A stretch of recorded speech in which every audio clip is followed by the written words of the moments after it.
Nghiệp xưa ông Pù Minh Mía bông ôn chỉ ti rộp an ông Pù Minh Mía nơi chăm ban smai có hôm tết chăm một quan bốn hỏi chật thém mai có hôm ban việc ti công thông minh ban nơi ngày ti đồng park 2 មេសាmai có hôm con tay mình dây tha nâng Americ nâng lẹ quả bay hai smai lúc cái ở đám cơ nơi trung bình tè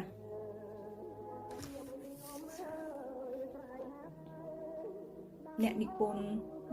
ធសភៅនេះគាត់រស់នៅប្រទេសអាមេរិកស្វីសកាណាដាសម័យនោះពីភ្នំពេញទៅខេត្តបាត់ដំបងចំណាយរយៈពេល3ខែគឺដោយដើរទាំងដើរទៅរមាំងគឺសម័យនោះហើយពួកគាត់ភៀសខ្លួនទៅក្រៅប្រទេសទៅដល់ជំរកដែនជាដែនមានជនជាតិខ្មែរយើងជាច្រើនអ្នកនៅចាំរងចាំជំនះខ្លួនទៅក្រៅប្រទេសអ្នកខ្លះទៅក៏កកកុញនៅភូមិច័ន្ទអូ3ជាន់អ្នកខ្លះទៅក៏បានទៅអ្នកខ្លះទៅក៏រស់នៅតំបន់ជីដែននោះទៅតែតំបន់ជីដែនជារបស់ខ្មែរយើងទេហើយអ្នកខ្លះក៏បែកទាំងគ្រួសារអ្នកខ្លះទៀតក៏បានជួបគ្រួសារវិញនៅឆ្នាំ1980ជួនចូ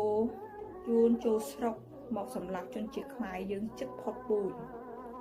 តើបងប្អូនធ្លាប់មានឮគេនិយាយទេថាប្រទេសយើងប្រទេសខ្មែរប្រទេសកម្ពុជាតូច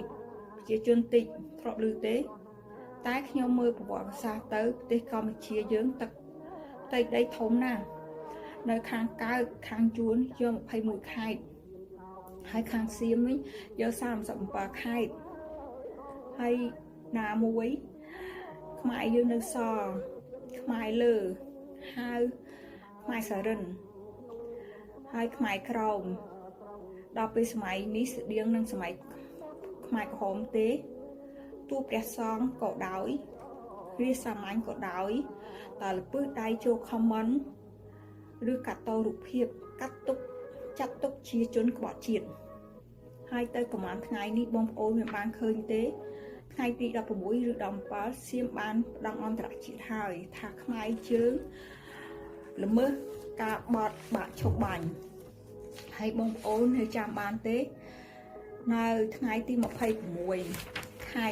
10នាយករដ្ឋមន្ត្រីកម្ពុជាប្រទេសកម្ពុជាយើងបានអញ្ជើញទៅប្រទេសម៉ាឡេស៊ីដើម្បីចុះហត្ថលេខាថ្មីធ្វើកិច្ចព្រមព្រៀងថ្មីហើយ10ថ្ងៃនោះសៀមក៏ដាក់4ចំណុចមកវិញ1ដកសភាវុធនៅតាមព្រំដែន2ជំនះពលរដ្ឋខ្មែរចេញពីភូមិជោគជ័យព្រៃច័ន្ទនិងកន្លែងផ្សេងទៀត3ដោះមីនតាមព្រំដែនខ្មែរ4បំបត្តិការឆោបបោកឬល្បែងអនឡាញនៅប្រទេសកម្ពុជាប៉ុន្តែប្រទេសសៀមគឺជាប្រទេសអាក្រក់លួចដីគេហើយឈ្លានពានដីគេហើយនៅតែខ្លួនឯងថាល្អទៀតលាបពណ៌គ្រប់យ៉ាងបងប្អូនខ្មែរនៅប្រទេសខ្មែរសូមរក្សាសុខភាពឲ្យបានល្អផងថែសុខភាពបានល្អផងនៅថ្ងៃនេះព័ត៌មានបាននិយាយថាសៀមវាបានចាក់ថ្នាំទៅឆ្កែឲ្យឆ្កែឈួតបំពេចឲ្យឆ្កែនោះរត់មកខាំកងទ័ពខ្មែរយើងចឹងហើយសូមបងប្អូនប្រយ័ត្នប្រយែងទាំងអស់គ្នាបងប្អូនកងទ័ពត្រូវតែថែសារទាំងអស់គ្នាឃើញអាឆ្កែនោះបាញ់វាងាប់ឆាប់ទៅចាត់វាខាំយើងវិញហើយណាមួយ